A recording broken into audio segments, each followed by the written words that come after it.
Chief officer ನೀವೇ ಹೇಳಬೇಕು ಏನಾಗಿದೆ.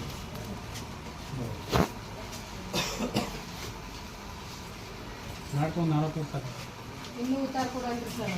ಈಗ ತೊಗೊಂಡಿದ್ದು ಇವಾಗ ಕಾಲೇಜ್ ನಾಳೆ ತೇತಾಸತ್ರಿ ಉತ್ತಾರ ಕೊಡಲ್ರಿ. ಬರೀ ಬರೋದು ಹೋಗೋದು. ಸ್ಪಾಟ್ ಇದು ಹಾಂ ನಾವು ಹೋಗಿ ತೋರಿಸ್ಬೇಕು. ಇದೇ ಇದು ಕ್ಯಾನ್ಸರ್ ಮಾಡಿ ವೈಟ್ ಹಾಕೋದು ಯಾರು ಇಂಜಿನಿಯರ್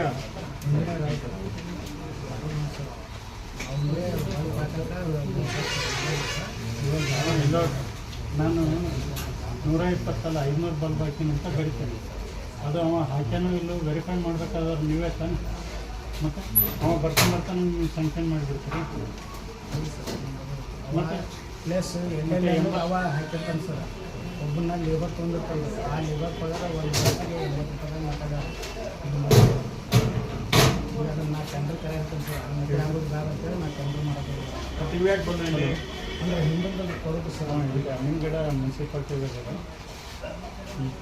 ಜನವರಿಯಿಂದ ಅವನಿಗೆ ಬಿಲ್ ಕೊಟ್ಟೆ ಬಂತು ಸರ್. ತಗೊಳ್ಳಿದ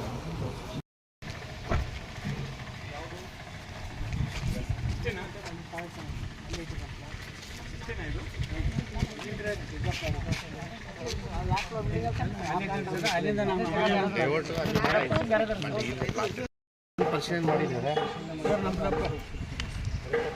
ಆಯ್ತು. ಅವ್ನು ಮತ್ತು ಅವನ್ನರೇ ಯಾಕೆ ಮಾಡ್ಬೇಕು? ನೀವು ವೇಟ್ ಮಾಡ್ಬೇಕು ಸರ್. ನಮ್ಗೆ ಉತ್ತರ ಕೊಟ್ಟರಿ 4 ಅವನ್ನರೇ ಯಾಕೆ ಮಾಡ್ಬೇಕು? ಎಲ್ಲ ಎಲ್ಲ ಚೆಕ್ ಬಂದಾಗ ಇವನಂದ್ರೆ ಈಗ ಇದು ಒಂದೇ ಬಿಟ್ಟು ಅವನ್ನೆಲ್ಲ ಯಾಕೆ ಮಾಡ್ತಾರೆ? ಮತ್ತು ವೇಟ್ ಮಾಡಬೇಕಿತ್ತು. ಏನಾದ್ರು ಒಂದು ಸೊಲ್ಯೂಷನ್ ಮಾಡ್ಕೊಂಡು ಇವಾಗ ಈ ಪ್ಲಾಟ್ ಅಲ್ಲೆಲ್ಲ ಆ ಪ್ಲಾಟ್ ಅಂತ ಹೇಳ್ತಾರೆ. ನಿಮ್ದು ಯಾವ ಪ್ಲಾಟ್ ಇದೆ? ಅಲ್ಲಿ ಬಿಲ್ಡಿಂಗ್ ಅದಲ್ಲ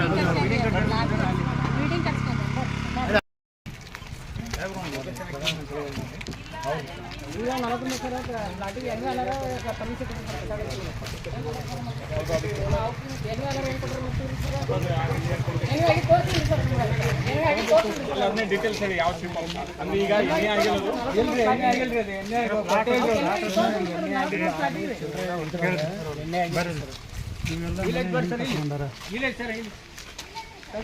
ಪಕ್ಕದ ಮನೆ ಅಲ್ಲ ಇವು ಉತ್ತರ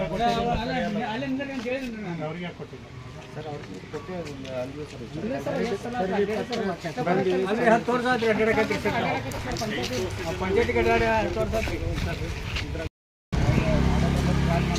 ಅಲ್ಲ ರೀ. ಈಗ ಕೋರ್ಟ್ ಡಿಗ್ರಿ ಆಗಿದ್ರೆ ನಿಮ್ಗೆ ಎಣ್ಣೆ ಆಗಿಲ್ಲ ಹೆಂಗೆ ಕನ್ಸ್ಟ್ರಕ್ಷನ್ ಮಾಡಕ್ಕೆ ಬರುತ್ತೆ ಬಿಲ್ಡಿಂಗು? ಅದನ್ನೇ ಹೇಳಿ ನೀವು ಏನಿದೆ ಅದನ್ನ ಬರ್ಕೊಡಿ. ಅಲ್ಲ ಸರ್, ಇವಾಗ ಆ ಚೇರ್ ಮೇಲೆ ಇವ್ರು ಇದಾರಲ್ಲ ಸರ್, ಅದಕ್ಕೆ ಸಂಬಂಧಪಟ್ಟ ಇವ್ರು ಏನು ಕ್ರಮ ಕೈಗೊಂಡ್ರು ಗಮನಕ್ಕೆ ಬಂದ ಮೇಲೆ ಅಂತ ಹೇಳ್ಬಿಟ್ಟು ಸರ್.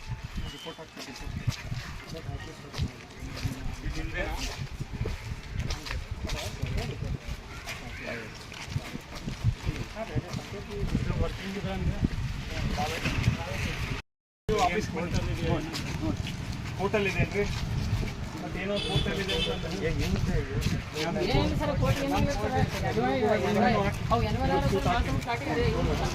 ಹಾಕಿ ಅವ್ರಿಗೆಲ್ಲ ಪಾರ್ಟಿ ಮಾಡಿ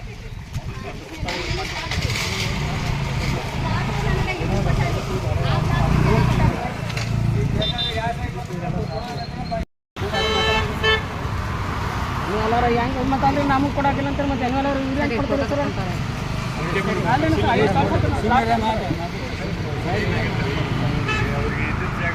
ಏನಾಗುತ್ತಲ್ಲ ಅವ್ರಿಗೆ ಮತ್ತೆ ಅಲ್ರಿ 10 ವರ್ಷ ಆದ್ರಿ ಸರ್. 10 ವರ್ಷ ಆದ್ರಿ ನಮ್ಗೆ ಹೊಟ್ಟಿರಿ. ನಾವು 1 ರೂಪಾಯಿ ಎಷ್ಟು ಕಷ್ಟಪಟ್ಟಿವಿ ಗೊತ್ತೇನ್ರಿ? 1 ರೂಪಾಯಿ ರೋಡ್ ಮ್ಯಾಗ ವ್ಯಾಪಾರ ಮಾಡ್ತೀವಿ ನಾವು. 1 ರೂಪಾಯಿ ವ್ಯಾಪಾರ ಮಾಡಕ್ ಕುಂದಿರ್ತೀವಿ ರೋಡ್ನಾಗ. ನಮ್ಗೆ ಹೊಟ್ಟು ಇರ್ತಾವ್ರಿ ಎಲ್ಲರೂ. ನಾಟ್ ಎಷ್ಟು ಕಷ್ಟಪಟ್ಟು ಬಂದಿವ್ರಿ ನಾವು. ಇವ್ರ ಎಷ್ಟು ಸಲ ಹೋದ್ರು ಉತ್ತಾರ ಕೊಟ್ಟಿಲ್ರಿ. ಒಳ್ಳೊಳ್ಳೆ ಕಳ್ಸಾರಿ ನಮ್ಗೆ. ಪಂಚಾಯತ್ದಾಗ 10 ಬಂದಿರಿ ನಾವು ಕುಂತ್ಕೊಂಡು ಕೇಳಿ ಅವ್ರ ಮಾಡಿ ಅದನ್ನ ಡಿಸ್ಕಷನ್ ಮಾಡಿ ಇವ್ರಿಗೆ ಅವ್ರಿಗೆ ಕುಣಿಸಿ ಭತ್ತ ಎಲ್ಲ ನಮಗೆ ಜಾಗ ಬೇಕು ನೋಡ್ರಿ ಸರ್. ನಮ್ಮ ಪ್ಲಾಟ್ ನಮಗೆ ಬೇಕ್ರಿ. ನೀವು ಏನು ಮಾಡ್ತೀರೋ ಗೊತ್ತಿಲ್ಲ. ನಾವು ಧರಣಿ ಕುಂದಿರ್ತೀವಿ. ಅದಕ್ಕೆ ಕುಂದಿರ್ತೀವಿ ನಾವು.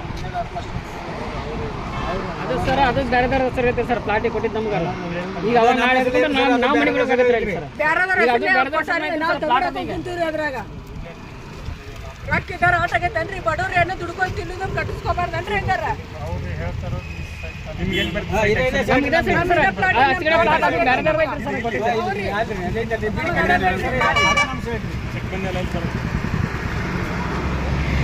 ಏನ್ ಮಾಡ್ತೀರ ನಮಗೆ ಗೊತ್ತಿಲ್ರಿ ಸರ್. ಪ್ಲಾಟ್ ಆಗಬೇಕ್ರಿ.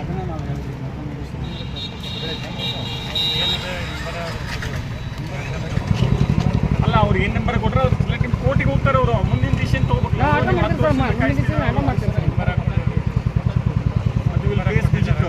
ಅವ್ರು ಏನಾದರೂ ಪಾರ್ಟಿ ಮಾಡಿ ಹಾಕ್ಬಿಟ್ರೆ ನೀವೆಲ್ಲ ನಿಂತ್ಕೊಂಡು ಎಲ್ಲ ಆನ್ಸರಬಲ್ ಆಗಿದ್ದಾರೆ. ಕೊಟ್ಟಿದ್ದಾರೇನಪ್ಪ ನೋಡಿ ಸರ್, ನಂಬರ್ ಕೊಟ್ಟಿದ್ದಾರಾ? ಏನಾದರೂ ಲೆಟರ್ ಕೊಟ್ಟಾರೆ ಇವರು? ಕೊಡದಾಗಲ್ಲ ಅಂತ ಜನ ಕೊಟ್ಟಾರ ಸರ್. ಒಳ್ಳೆ ಅದೇ ಉತ್ತರ ಕೊಡ್ತಾರೆ. ಸ್ವಚ್ಛ ಆಗೋದಿಲ್ಲ ಅಂತ ಹೇಳ್ತಾರೆ. ಇವ್ರ ಮನೆ ಆಸ್ತಿ ಕೊಟ್ಟಾರನ್ರಿ ನಮಗೆ, ಸ್ವಚ್ಛ ಆಗುದಿಲ್ಲ ಅಂತ ಹೇಳ್ತಾರ. ಇವ್ರ ಮನೆ ಆಸ್ತಿ ಏನ್ರಿ ಕೇಳಿವನ್ರಿ ನಾವು? ನಮ್ಮ ಮನೆ ಆಸ್ತಿ ಪ್ಲಾಟ್ ನಮಗೆ ಯಾಕೆ ಕೊಡಾಗಿಲ್ರಿ ಇವರು? ಎಲ್ಲಾರ್ಗೆ ಆಸ್ತಿ ಪ್ಲಾಟ್ ಕೊಡ್ತಾರ್ರಿ, ನಮಗೆ ಯಾಕೆ ಕೊಡಾಗಿಲ್ರಿ? ನಮ್ಮ ಪ್ಲಾಟಿನ ಜಾಗ ನಮಗೆ ಯಾಕೆ ಕೊಡಾಗಿಲ್ರಿ ಉತ್ತಾರ? ಅಂದ್ರೆ ರೊಕ್ಕದವ್ರಿಗೆ ಪ್ಲಾಟಿನ ರೊಕ್ಕ ಕೊಡ್ತಾರ್ರಿ, ನಮಗೆ ಕೊಡಾಗಿಲ್ಲ ಅನ್ರಿ. ನಾವು ವಿಸಿಟ್ ಬಂದವಮ್ಮ ಇಲ್ಲಿ ಪ್ಲೇಸ್ನಲ್ಲಿ ಮಾತಾಡೋದು. ಇದರಲ್ಲಿ ನಿಮಗೆ ಕೋರ್ಟ್ಗೆ ಹೋಗಿ ಅವರು ಇಂಬರ ಕೊಟ್ಟಿದ್ದಾರೆ, ಕೋರ್ಟ್ಗೆ ಹೋಗಿ ಕೋರ್ಟಲ್ಲೇ ನಿಮಗೆ ಇದಾಗೋದು. ಅದು ಬಿಟ್ಟು ಬೇರೆ ಪರಿಹಾರ ಇಲ್ಲ. ಯಾರ್ಯಾರು ತಪ್ಪು ಮಾಡಿದ್ದಾರೆ ಅವರೆಲ್ಲರ ಮೇಲೆ ಇದು ಮಾಡಿ ಬರ್ಬೋದು. ಕೋರ್ಟ್ಗೆ ಹೋಗಿ ಬಂದು ಭೇಟಿ